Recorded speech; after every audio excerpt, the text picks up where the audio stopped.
ഉദ്ദേശിക്കുന്ന ചിലരെ ഞാൻ പ്രജനനശേഷി നഷ്ടപ്പെട്ട വന്ധ്യകളാക്കി മാറ്റിക്കളഞ്ഞേക്കാം, മലടികളായി ഞാൻ ആ പെണ്ണിനെ മാറ്റിക്കളഞ്ഞേക്കാം. ആർക്കാണ് അവൾക്കൊരു കുഞ്ഞിനെ കൊടുക്കാൻ കഴിയുക? ആർക്കാണ് കുഞ്ഞിനെ കൊടുക്കാൻ കഴിയുക? പാത്ത് പൈൻഡറും സോജേണറും ചന്തടിലേക്ക് പോകട്ടെ, പക്ഷെ ഒരു മനുഷ്യ കുഞ്ഞിനെ ഒരു മാതാവിന്റെ ഗർഭപാത്രത്തിൽ ഉൽപ്പാദിപ്പിക്കാൻ ആർക്കാണ് കഴിയുന്നതെന്ന് റബ്ബ് ചോദിക്കുമ്പോ 10 ഗ്യാലൻ വെള്ളവും 7 ബാർ സോപ്പുകൾ നിർമ്മിക്കാൻ ആവശ്യമുള്ള കൊഴുപ്പും 9000 പെൻസിലുകൾക്കുള്ളിലെ കാർബണും 2200 തീപ്പെട്ടിക്കോലുകൾക്കുള്ളിലുള്ള ഫോസ്ഫറസും ഒരു സാമാന്യം വലിയ ആണയിലുള്ളത്ര ഇരുമ്പും ഒരു കോഴിക്കൂട് വെള്ളയെടുക്കാൻ ആവശ്യമുള്ള ചുണ്ണാമ്പും ഒരൽപ്പം മഗ്നീഷ്യവും സൾഫറും ശരിയായ അനുപാതത്തിൽ കൂട്ടിക്കുഴച്ചാൽ കൃത്രിമമായിട്ടൊരു മനുഷ്യ ശരീരം ഉണ്ടാക്കാമെന്ന് ശാസ്ത്രം പറയുമ്പോ ആർക്കാ ആ മനുഷ്യ ശരീരത്തിൽ ഉമ്മാന്റെ ഗർഭാശയത്തിൽ മുളപ്പിക്കാൻ കഴിയുക? അള്ള കൊടുക്കണ്ടെന്ന് തീരുമാനിച്ച, പക്ഷെ അള്ളാഹുടെ ഖുർആൻ പറയുന്നു 120ാമത്തെ വയസ്സ് ഒരു പെണ്ണ് പ്രസവിച്ചു. ഇല്ലേ? പെണ്ണ് പ്രസവിച്ചില്ലേ?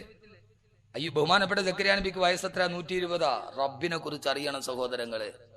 ഒരു മനുഷ്യന്റെ കുഞ്ഞിനെ ഒരു ഉൽപ്പാദിപ്പിക്കാൻ ആർക്കാ പറ്റുക? ഒരു മനുഷ്യ ശരീരം ഉണ്ടാക്കുക, ഒരു മനുഷ്യരുണ്ടാക്കുക ഒരു പാടുമില്ല. 10 ഗ്യാലൻ വെള്ളവും 7 ബാർ സോപ്പുകൾ നിർമ്മിക്കാൻ ആവശ്യമുള്ള കൊഴുപ്പും 9000 പെൻസിലുകൾക്കുള്ളിലെ കാർബണും 2200 തീപ്പെട്ടിക്കോലുകൾക്കുള്ളിലുള്ള ഫോസ്ഫറസും ഒരു സാമാന്യം വലിയ ആണയിലുള്ളത്ര ഇരുമ്പും ഒരു കോഴിക്കൂട് വെള്ളയടിക്കാൻ ആവശ്യമുള്ള ചുണ്ണാമ്പും ഒരൽപ്പം മഗ്നീഷ്യവും സൾഫറും ശരിയായ അനുപാതത്തിൽ കൂട്ടിക്കൊടുത്താൽ മനുഷ്യന്റെ ശരീരമായി. ഇത് നൂഡിൽസ് ഉണ്ടാക്കാനുള്ള ചേരുവയല്ല പറഞ്ഞത്, അന്തം വിട്ടേക്ക് അതിന്റെ കുക്കറി ഷോയ. 10 ഗ്യാലൻ വെള്ളം, ഇത്രയും സാധനം ഉണ്ടെങ്കിൽ ഒരു മനുഷ്യന്റെ ശരീരം ഉണ്ടാക്കാം.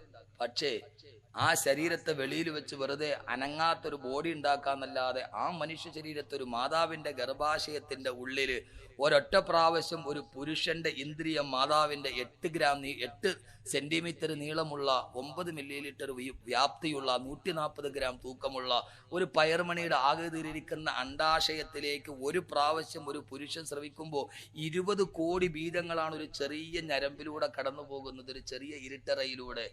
ആ 20 കോടി ബീജങ്ങളിൽ നിന്ന് ഒരു ബീജം എന്ന് പറഞ്ഞാൽ ശരീരത്തിലെ ഏറ്റവും ചെറിയ കോശം, ആ കോശം ഒരു മൊട്ടുസൂചിയുടെ മൊനമ്പിന്റെ വലിപ്പം പോലുമില്ലാത്ത 20 കോടിയോളം വരുന്ന ബീജങ്ങൾ 4 മില്ലിലിറ്റർ പോലും വ്യാപ്തിയില്ലാത്തൊരു ചെറിയ ഇരുട്ടറയിലൂടെ കടന്നു പോകുമ്പോൾ അതിൽ നിന്ന് ഒരു ബീജത്തെ മാത്രം തെരഞ്ഞെടുത്ത് ബാക്കി 19,99,99,999 ബീജങ്ങളെ നശിപ്പിച്ചിട്ട് അതിൽ നിന്ന് ഒന്നിനെ തെരഞ്ഞെടുത്ത് അത് മാതാവിന്റെ ഗർഭാശയത്തിന്റെ ഉള്ളിലാക്കി വെച്ചിട്ട് ആ മാതാവിന്റെ ഉള്ളിൽ ഗർഭാശയത്തിന്റെ ഉള്ളിൽ കിടക്കുന്ന ഈ ബീജം, ഈ കോശം വിഭജിച്ച് ആ വിഭജിച്ച കോശം ഒരു ഭ്രൂണമായി വളർന്ന് അത് വളരുമ്പോൾ ഗർഭാശയത്തിന്റെ ഉള്ളിൽ വളർന്നു വരുന്ന കുഞ്ഞിന് സൂര്യപ്രകാശം നേരിട്ട് ഉമ്മാന്റെ ഗർഭാശയത്തിലടിച്ചിട്ട് ക്യാൻസർ വരാതിരിക്കാൻ അതിനെ 3 സഞ്ചി കൊണ്ട് പൊതിഞ്ഞ് ആംനിയോൺ, കോറിയോൺ, പ്ലാസൻഡ എന്നു പേരുള്ള 3 സഞ്ചി യഖ്ലുഖുക്കും ഖൽഖൻ മിൻ ബഅദി ഖൽഖിൻ ഫീ ളുലുമാത്തിൻ സലാസ്. ഖുർആൻ പറഞ്ഞു 3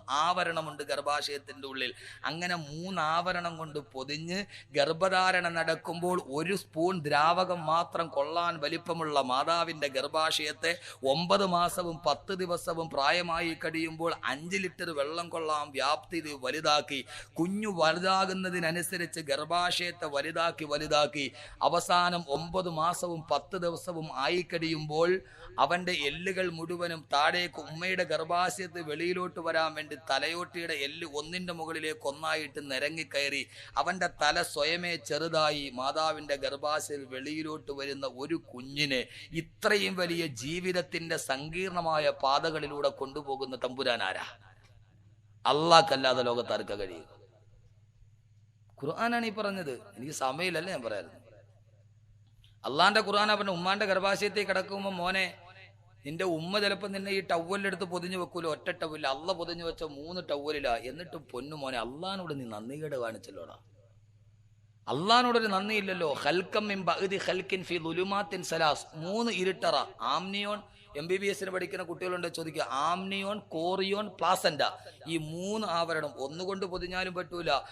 രണ്ടാമത് ഒരു തുണിയും കൊണ്ടും കൂടെ നമ്മളെ പൊതിഞ്ഞു, 3ാമതും പൊതിഞ്ഞു സുരക്ഷിതമാക്കി ഉമ്മാന്റെ ഗർഭാശയത്തിൽ ഇങ്ങനെ സൂക്ഷിച്ചിട്ട് നീ വെളിയിൽ വന്നിട്ട് എന്തടാ ഒരു 5 വക്കത്ത് നിസ്കരിക്കാത്തത്? നിന്നേക്കാൾ വലിയ നന്ദി കെട്ടവനാരാ? എന്നിട്ട് നിനക്ക് പടച്ചോ എനിക്ക് മാത്രം ഒന്നും തന്നില്ല, അവനെല്ലാം വാരി കോരി കൊടുത്തു.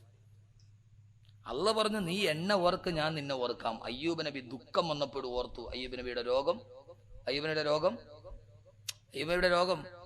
എന്താ നിങ്ങൾ ഈ ഫ്രീസറിൽ വെച്ച ബ്ലോക്ക് കോഴി ഇരിക്കണമാതിരി ഇരിക്കുന്നത്? ഒരു അനക്കമില്ലാത്ത എന്താ? അയ്യൂബ് നബിയുടെ രോഗം ഞാൻ വെറുതെ ഇങ്ങനെ പറഞ്ഞിട്ട് പോയാൽ നിങ്ങളിരുന്ന് ഉറങ്ങും. മണി 12 അതുകൊണ്ടായി ഇടയ്ക്ക് ചോദിക്കണം, ഒന്നൊന്ന് ഉസാറാവട്ടെ. അടക്കമ്മ മലബാറി പറഞ്ഞു ഒന്ന് ഉസാറാവട്ടെ.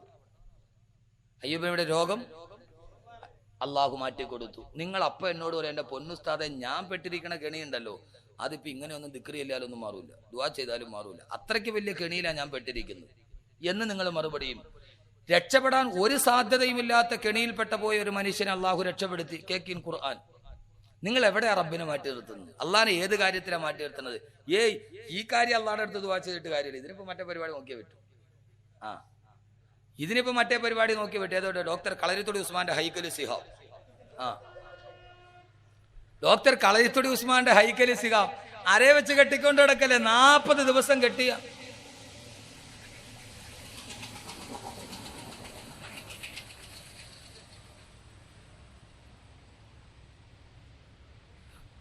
അള്ളാഹ് കാത്തു. ഞാനൊത്ത് ജപ്പാൻ ഇതിന്റെ അടുത്താണ്. എന്റെ പ്രിയപ്പെട്ട സഹോദരങ്ങളെ, അള്ളാഹുവിന്റെ ഖുർആനാണ് നമ്മളോട് പറയുന്നത്, അള്ളയാണ് പറയുന്നത്. കളരിത്തൊടി ഉസ്മാന്റെ ഹൈക്കലിസിയ ഇന്റർനെറ്റിൽ പരസ്യം കണ്ടില്ലേ? വാങ്ങിച്ച് കെട്ടിയ 40 ദിവസം കെട്ടിയാൽ കോടിപതിയാകും. എന്നാ പിന്നെ അയാൾ ആദ്യം കെട്ടിയാൽ പോരായിരുന്നു, ഇത് വിൽക്കാൻ നടക്കണോ? ഇവിടെ പകയാ നിനക്ക് ഒന്ന് ചിന്തിച്ചു പോരെ.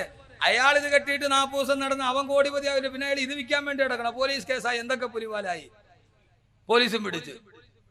അവസാനം പണ്ടാരോ പറഞ്ഞാൽ, ഉത്സവ പറമ്പിൽ പറഞ്ഞാൽ 1 വെച്ചാൽ 2, 2 വെച്ചാൽ 4, കാലി അടിച്ചാൽ കമ്പനിക്ക്, പോലീസ് പിടിച്ചാൽ പിടലിക്ക് എന്ന് പറഞ്ഞ മാതിരിയായി. എന്നാ പിന്നെ ആദ്യം അവർക്ക് ചെയ്താൽ പോരെ? എത്ര പേരാ ചെയ്തത്? എന്റെ പൊന്നു സഹോദരങ്ങളെ, 5 വക്കത്ത് നിസ്കരിക്കാൻ നമുക്ക് പറ്റില്ല. നമുക്ക് കൈ നനയാതെ മീൻ പിടിക്കണം. അള്ളയൊക്കെ ഉണ്ട് ഉസ്താദെ, ഖുർആനാ നിങ്ങൾ പറഞ്ഞതൊക്കെ നമ്മൾ അംഗീകരിച്ചു. എനിക്ക് നിസ്കരിക്കാൻ പറ്റൂല, നോമ്പ് പിടിക്കാൻ പറ്റൂല, സക്കാത്ത് കൊടുക്കാൻ പറ്റൂല, ഒന്നും പറ്റൂല. പിന്നെ എന്ത് ചെയ്യണം?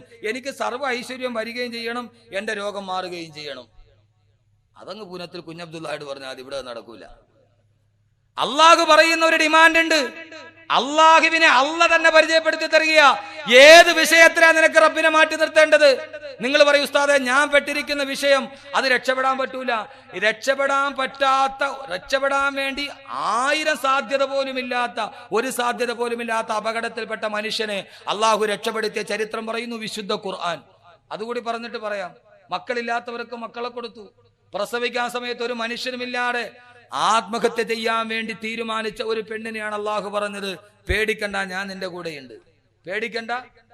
പേടിക്കണ്ട, ഞാൻ നിന്റെ കൂടെയുണ്ട്. ആരാ പറഞ്ഞത്? അള്ളയാ പറഞ്ഞത്. പക്ഷെ